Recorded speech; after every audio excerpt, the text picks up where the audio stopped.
Very good morning to all of you. Complex sentence के video के इस अगली सीरीज में आज हम लोग जिस टॉपिक को कवर करेंगे ये है एडवर्ब क्लॉज। जैसा कि आप पहले भी पढ़ चुके हैं, इसी वीडियो के अंदर नाउन क्लॉज को आप पढ़ चुके हैं, एडजेक्टिव को आप पढ़ चुके हैं, ठीक है। अब यहां पे जो काम है कॉम्प्लेक्स सेंटेंस का वो अगला है एडवर्ब क्लॉज। नाउन क्लॉज के 5 एप्लीकेशन को आप पढ़े हैं, subject to a verb, object to a verb, complement to a verb, object of a preposition और case in apposition. Adjective clause को जब पहले वाक्य में आए हुए किसी नाउन या प्रोनाउन की विशेषता दूसरे सिंपल सेंटेंस में दिखाई जाए तो विशेषता बताने वाले वाक्य शब्द को हम क्लॉज बना के उसके साथ अटैच करके मिश्रित वाक्य बना देते हैं। आज जो क्लॉज है आपके सामने है तो ये सब सबऑर्डिनेट का पार्ट, ये आज थोड़ा ध्यान से समझिएगा क्योंकि यही रास्ता बना देगा आपके कंपाउंड तक का। कॉम्प्लेक्स के एडवर्ब क्लॉज को और कंपाउंड को दोनों को आज आप समझने का आपके पास एक मौका है। आइए, एडवर्ब क्लॉज जैसा कि आप पढ़े होंगे, एडवर्ब एक ऐसा पार्ट्स ऑफ स्पीच है जो नाउन, प्रोनाउन और इंटरजेक्शन को छोड़ के सभी को क्वालिफाई करता है। ये क्वालिटी है, ये खासियत है। पार्ट्स ऑफ स्पीच के 8 भाइयों में अगर ध्यान से देखा जाए तो सबसे बृहद काम, बृहद वर्क एडवर्ब का है और एडवर्ब को हम अपनी सुविधा के हिसाब से 9 भाग में बांटे हैं। अब यहां पे समझने वाली बात यह है कि एडवर्ब ऑफ टाइम पहला है, ठीक है। इसको एडवर्ब ऑफ टाइम, एडवर्ब का वीडियो ऑलरेडी चैनल पे अपलोड है, उसे आप देखिएगा तो बहुत कुछ उसमें समझ में आ जाएगा। दूसरा है एडवर्ब ऑफ प्लेस, ठीक है। अब एडवर्ब ऑफ टाइम में जैसे टुडे, टुमारो, बिफोर, आफ्टर, ये कंजक्शन के रूप में प्रयोग होता है, लेकिन कोई भी ऐसा शब्द जो समय से संबंधित है वो एडवर्ब है। कोई भी ऐसा शब्द जो प्लेस से संबंधित है वो एडवर्ब है। Time, place, reason, okay, condition, contrast, comparison, purpose, manner और रिजल्ट। ये जो है 9 प्रकार हो जाते हैं। 1, 2, 3, 4, 5, 6, 7, 8, 9, ये 9 प्रकार हो जाते हैं एडवर्ब क्लॉज में। ध्यान से समझिएगा इस बात को क्योंकि ये महत्वपूर्ण है, सबसे महत्वपूर्ण है। नाउन क्लॉज का एप्लीकेशन तो सिंपल है, 5 जगह प्रयोग होना है, वो देख के आप पहचान जाएंगे कि सब्जेक्ट की भूमिका में है कि ऑब्जेक्ट की भूमिका में है कि केस इन अपोजिशन है, क्या है। एडजेक्टिव क्लॉज आपको खट से समझ में आ जाएगा कि नाउन या प्रोनाउन की विशेषता बता रहा है ये क्लॉज।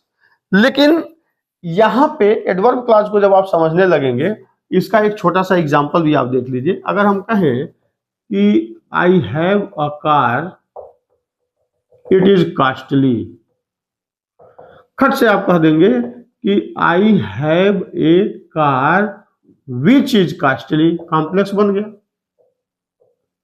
सिंपल बनाना होता तो आप कह देते I have a costly car, ये सिंपल बन गया, कॉम्प्लेक्स बन गया एडजेक्टिव क्लॉज के द्वारा, कोई दिक्कत ही नहीं है इसमें।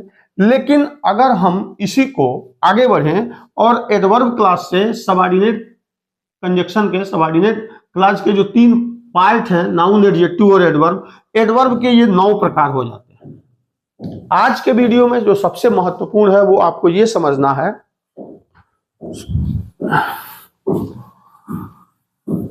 ध्यान से समझिएगा, प्रिंसिपल प्लस सबऑर्डिनेट इक्वल होगा किसके, कॉम्प्लेक्स के। ये तो समझ में आ गया होगा कि प्रिंसिपल क्लॉज के साथ जब सबऑर्डिनेट क्लॉज जुड़ेगा, एक ऐसा वाक्य जिसमें प्रिंसिपल क्लॉज और उसके साथ एक सबऑर्डिनेट क्लॉज हो तो सेंटेंस कॉम्प्लेक्स बनेगा। लेकिन आज आपको यह समझना है कि ये जो सबऑर्डिनेट क्लॉज है इसमें से कोई न कोई एक क्लॉज इसके साथ रहेगा। प्रिंसिपल क्लॉज तो प्रिंसिपल है, प्रिंसिपल के साथ जो सबऑर्डिनेट क्लॉज जुड़ रहा है वो या तो नाउन क्लॉज होगा, या तो एडजेक्टिव क्लॉज होगा, या फिर एडवर्ब क्लॉज होगा। मतलब एक प्रिंसिपल के साथ यदि नाउन क्लॉज जुड़ता है तो सेंटेंस कॉम्प्लेक्स है, एक प्रिंसिपल के साथ यदि एडजेक्टिव क्लॉज जुड़ता है तो सेंटेंस कॉम्प्लेक्स है, और एक प्रिंसिपल के साथ यदि एडवर्ब क्लॉज जुड़ता है तो सेंटेंस कॉम्प्लेक्स है।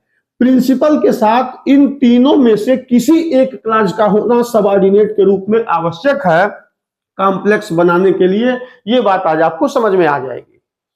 अब कह रहा है कि नाउन क्लॉज को और एडजेक्टिव क्लॉज को दोनों को आप पढ़ चुके हैं, कोई दिक्कत ही नहीं है। सबसे बड़ी दिक्कत यहां क्या है, प्रिंसिपल क्लॉज के साथ जिस सबऑर्डिनेट क्लॉज को आज आपको जोड़ना है वो है एडवर्ब क्लॉज, और एडवर्ब जो है अपने इस 9 रूप में जाना जाता है। इसीलिए मैंने कहा कि इसका जो वर्क है, दायरा है, वो थोड़ा बड़ा है। हाँ, अंतर यह है कि नाउन क्लॉज और एडजेक्टिव क्लॉज तो मिश्रित वाक्य को देखने में ही स्पष्ट हो जाता है कि दोनों इस रूप में कनेक्ट हैं, आपस में डिपेंड हैं कि ये मिश्रित है। लेकिन कॉम्प्लेक्स का एक इंडिपेंडेंट कंजक्शन आके दोनों साधारण वाक्य जोड़ता है, तो देखने में कभी कभी ये संयुक्त की जैसा दिखता है। अभी एक एग्जांपल दे रहा है आपको, उससे ज्यादा समझ में आएगा। संयुक्त वाक्य क्या है, कंपाउंड क्या है, हालांकि आगे के वीडियो में इसे क्लियर करेंगे। लेकिन अगर हम कहें कि राम वाज हंग्री और दूसरा सेंटेंस कह दे कि ही टूक his food,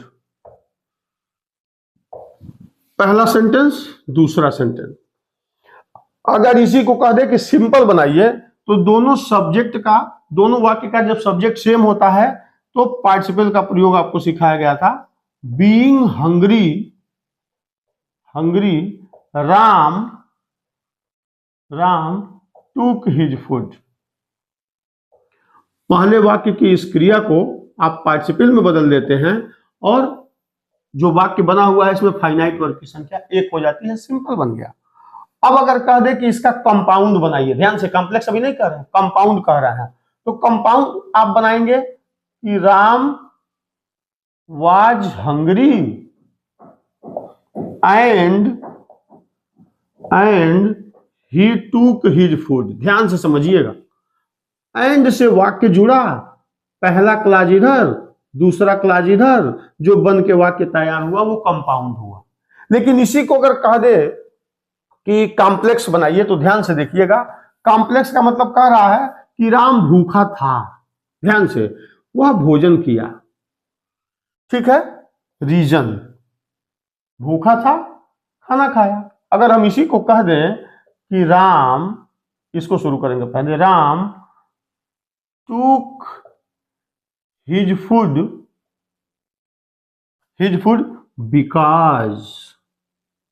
because he was hungry. आइए समझिएगा, अब ये कॉम्प्लेक्स बन गया कि राम खाना खाया क्योंकि वो भूखा था। थोड़ा सा हम लोग ने सेंटेंस को इंटरचेंज किया, वो महत्वपूर्ण नहीं है। महत्वपूर्ण क्या है कि अगर ये एंड से जुड़ा हुआ है तो ये भी क्लॉज पूरा अर्थ दे रहा है, ये भी क्लॉज पूरा अर्थ दे रहा है, तो ये कंपाउंड है। लेकिन यहां पे देखिए, टूक his food, he was hungry, ये भी पूरा अर्थ दे रहा है, ये भी पूरा अर्थ दे रहा है। लेकिन हम इसे पकड़ेंगे कैसे, हम पकड़ेंगे एडवर्ब ऑफ रीजन से। देखिए ध्यान से, जैसे रीजन बताएगा इसमें से कोई एक होगा तो वो दिखने में कंपाउंड की तरह लगेगा, लेकिन कंपाउंड होगा नहीं, वो कॉम्प्लेक्स होगा। इसीलिए मैंने कहा कि नाउन क्लॉज एडजेक्टिव क्लॉज को तो देखते ही आप पहचान लेंगे कि ये कॉम्प्लेक्स है। क्यों? क्योंकि अगर हम लोग ये कह दें कि ये 2 क्लॉज हैं, ये पहला क्लॉज, ये छोटा क्लॉज, तो दोनों क्लॉज का मतलब कि ये नाउन क्लॉज और एडजेक्टिव क्लॉज दोनों में ये क्लॉज इसके अंदर आधा घुसा रहेगा, पूरा कंप्लीट दोनों क्लॉज। लेकिन कंपाउंड कहता कि नहीं, ऐसा नहीं है। कंपाउंड क्या है, अब इसके अंदर ये घुसने वाला नहीं है, ये दोनों आपस में एक दूसरे से कनेक्ट जरूर होंगे, लेकिन नाउन क्लॉज एडजेक्टिव क्लॉज एकदम अंदर तक उसमें घुसा रहेगा। जैसे I have a car which was costly, which का प्रयोग कार के लिए हो रहा है, वो अंदर तक घुसा हुआ है, इसलिए उसे मिश्रित वाक्य कहा जाता है। लेकिन कंपाउंड के साथ ऐसा नहीं है। कंपाउंड देखने में बिल्कुल किसकी तरह लगेगा, सॉरी, कॉम्प्लेक्स देखने में बिल्कुल किसकी तरह लगेगा, कंपाउंड की तरह। अगर ये पूरा अर्थ दे रहा है, ये भी पूरा अर्थ दे रहा है, इधर से भी अर्थ निकल रहा है, यहां से भी अर्थ निकल रहा है, बस पकड़ेंगे कैसे कि ये कॉम्प्लेक्स है। कॉम्प्लेक्स की पहचान करने के लिए बस आपको एक ही काम करना पड़ेगा कि एडवर्ब के इस वीडियो को बहुत ध्यान से देखना पड़ेगा कि time, place, reason, condition, contrast, comparison, purpose, manner, result, इसमें से कहीं कुछ भी अगर आपको दिखा तो समझ जाइएगा कि मामला यहाँ पे कॉम्प्लेक्स का है और एडवर्ब क्लॉज का है। इसे और अच्छे से क्लियर अगर आपको करना हो तो आप ऐसे भी नोट कर सकते हैं। ध्यान से देखिएगा। टाइम, टाइम के लिए है कि अगर आप कोई वाक्य जुड़ा टिल से, अनटिल से, बिफोर से, आफ्टर से, व्हेन से, टाइम से संबंधित कोई भी ऐसा दो वाक्यों के बीच में कोई भी ऐसा एक ऐसा कंजक्शन आ जाए आपके सामने जिसका संबंध समय से हो तो कब से समझ जाइएगा adverb of time, complex sentence. इससे पकड़ने का प्रयास करिए। प्लेस के लिए कह रहा है स्थान, अगर हम कह दे वेयर या वेयर एवर, आइए अगर वेयर या वेयर एवर का सेंस आ जाए तो इससे स्थान सूचक शब्द, और स्थान सूचक शब्द जैसे आ जाएगा आप समझ जाइएगा कि एडवर्ब ऑफ प्लेस की बात हो रही है। भाई दो वाक्य या दो क्लॉज आपस में टकराएंगे, इन दोनों से जुड़ेंगे तो आपकी समझ में आसानी के साथ आ जाएगा। रीजन, रीजन दिखाएगा कारण, अभी आपने एक लिखा है इसके पहले, बिकॉज, एज, सिंस, इनसे अगर कोई वाक्य दो क्लॉज आपस में जुड़ता है तो आप खट से कहेंगे कि नाउन क्लॉज है नहीं, एडजेक्टिव क्लॉज है नहीं, ये तो रीजन दिखा रहा है। और adverb of reason, adverb clause मतलब कॉम्प्लेक्स सेंटेंस, आपका काम हो जाएगा। इसी के साथ कहता है कंडीशन, कंडीशन क्या है, इफ, अनलेस, इन केस, बहुत सारे हैं। कंट्रास्ट, विरोध दिखाएगा, दो, दो, आल्दो, ओके। कंपैरिजन, कंपैरिजन तो दिखाता है सो, ऐसे देखा होगा so as, as as. Purpose, manner, result, purpose दिखाता है so that, manner, as, result, so, और दूसरे वाले क्लास में दैट, ये अंतर है। ये ध्यान से आप देख लें। इसके अलावा बहुत सारे कंजक्शन है लेकिन ये एक तरीके से एक at a glance one view में आप देख सकते हैं कि इनमें से अगर वाक्य किसी से जुड़ा, एग्जाम्पल के रूप में आप देखें,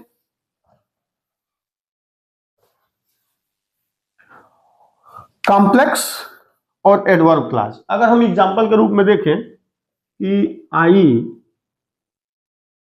ध्यान से देखना है कि सबसे इसमें किस रूप में वाक्य को हम आपके सामने रखें कि जिसमें से इन नौ में से कोई ना कोई एक क्लॉज आपको दिख जाए कि टाइम से रिलेटेड है कि लास्ट में जाके आप देखें कि रिजल्ट से रिलेटेड है। कहते हैं कि आई विल रिटर्न, पहला, और दूसरा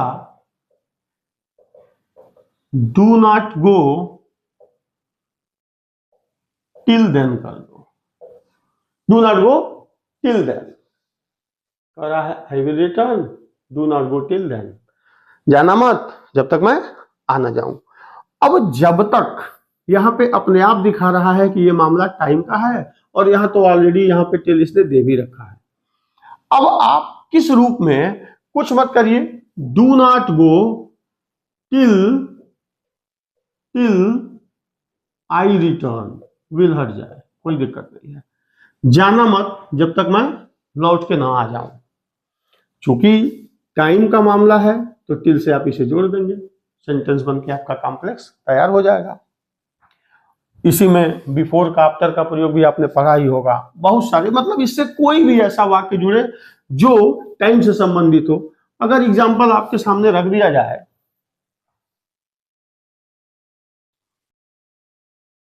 Modi ji went many places, दूसरा he is welcomed everywhere। अब देखिए इसमें अपने आप वेयर आ गया, प्लेस की बात कर रहा है, ठीक, जोड़ दो इससे कि Modi ji welcomed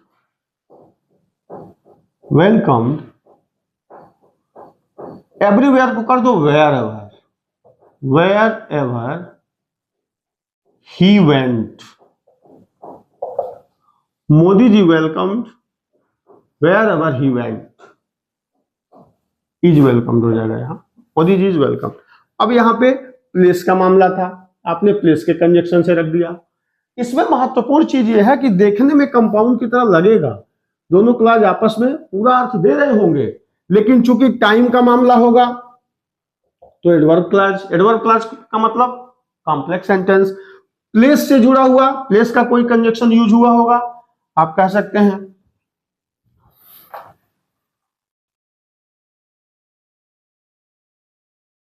Halku could not sleep at night। दूसरा आ जाए it was very cold। क्यों नहीं सो पाया भाई, कारण क्या था, एडवर्ब ऑफ रीजन। कह देंगे हल्कू could not sleep at night, कुछ नहीं करना है, because it was very cold।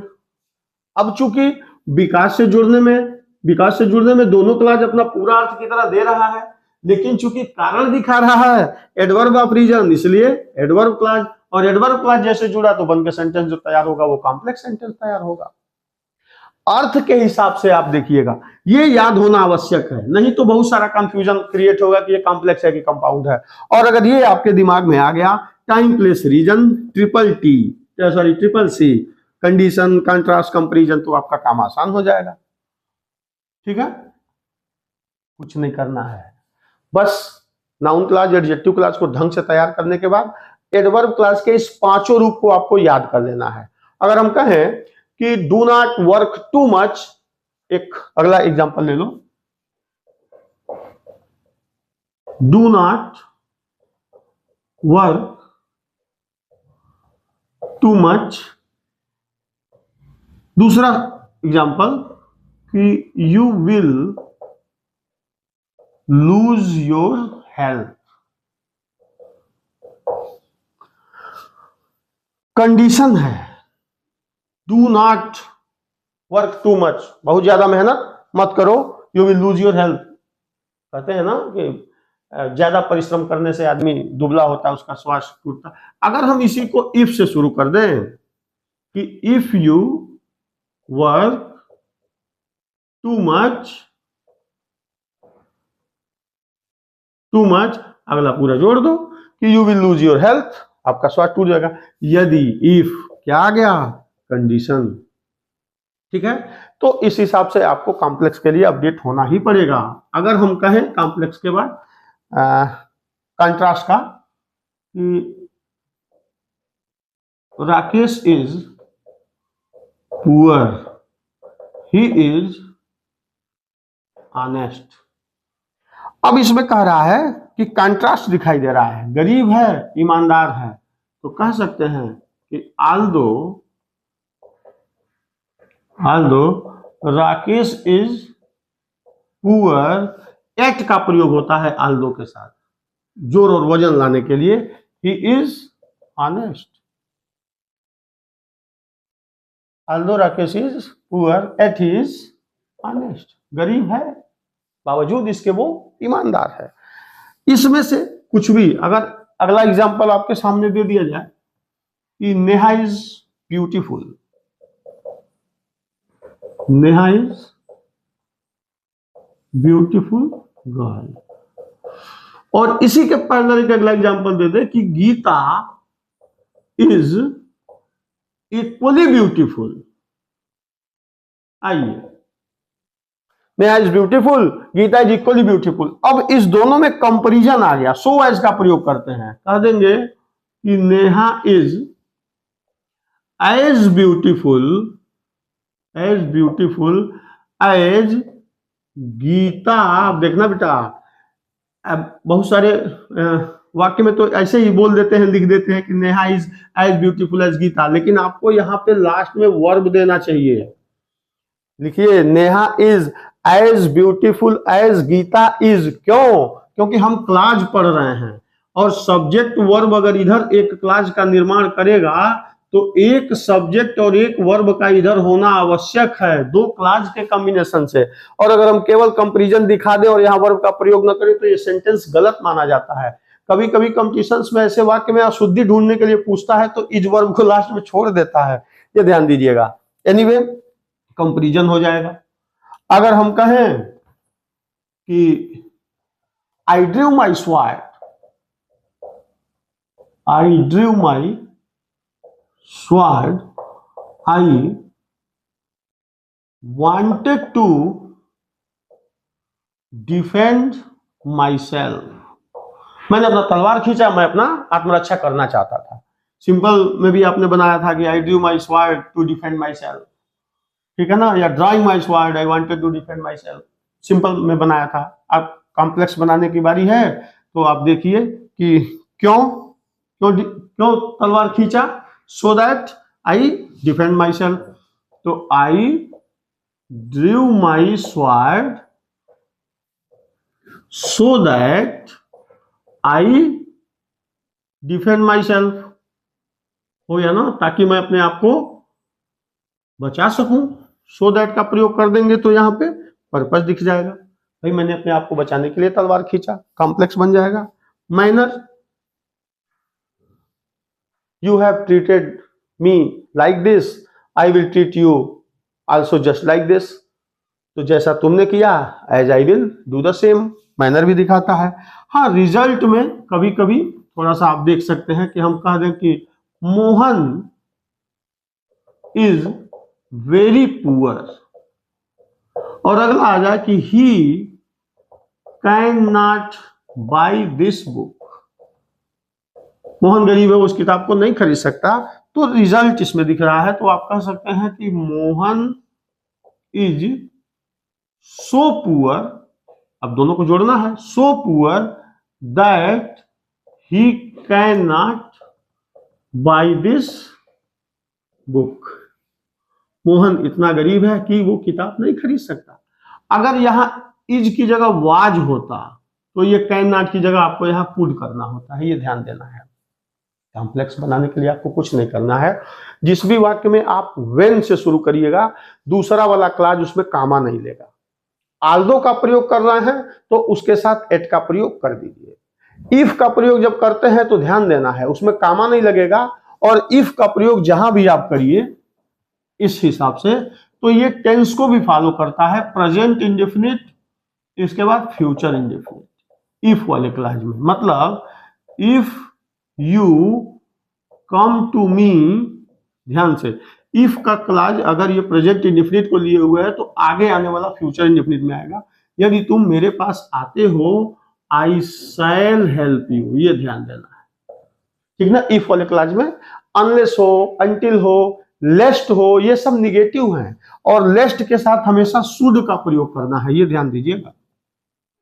लेस्ट, लेस्ट जहां आएगा तो दूसरे वाले क्लॉज में आपको शुड का प्रयोग करना है, ग्रामेटिकल एरर में। सो दैट का जहां भी आप प्रयोग कर रहे हैं, मे और माइट का प्रयोग करेंगे। So that I might defend my self, अगर हम सो दैट का प्रयोग कर रहे हैं तो, और प्रेजेंट टेंस है पहले वाले क्लॉज में, तो दूसरे वाले क्लॉज में मे का प्रयोग होगा, पास्ट है तो माइट का प्रयोग होगा, लेस्ट के साथ शुड का प्रयोग होगा। आज के इस महत्वपूर्ण वीडियो से आपको जो कुछ सीखना है वो ये सीखना है कि नाउन, एडजेक्टिव और एडवर्ब, इन तीनों को जब एक साथ आप तीनों को, जो वीडियो आप अब तक देखे हैं, जो नोट्स आप बनाए हैं, अब इन तीनों को एक सीक्वेंस में रख लीजिए। आपको स्पष्ट होने लगेगा कि हाँ, यहाँ जो एप्लीकेशन है वो नाउन क्लॉज का है, ये एडजेक्टिव क्लॉज का है, और ये जो time, place, reason, purpose, manner, result, condition, contrast, comparison, ये 9 हैं। इनसे अगर संबंधित कोई भी वाक्य आपको, कोई भी क्लॉज आपको दिखे तो समझ जाइएगा कि ये कॉम्प्लेक्स है, कंपाउंड नहीं है। कंपाउंड का अगला वीडियो आने वाली सीरीज में, लेकिन अभी इसका एक और वीडियो मुझे लाना है, जो एक ही, जो 2 सेंटेंस यहां रखेंगे, उसी का सिंपल कैसे बनेगा, उसी का कॉम्प्लेक्स कैसे बनेगा, उसी का कंपाउंड कैसे बनेगा, किस किस एप्लीकेशन के अंदर हम लोग बनाएंगे, तब सारा इसका चार्ट क्लियर हो जाएगा, फिर हम लोग कंपाउंड की तरफ बढ़ेंगे। आज के वीडियो में बस इतना ही, बहुत बहुत धन्यवाद।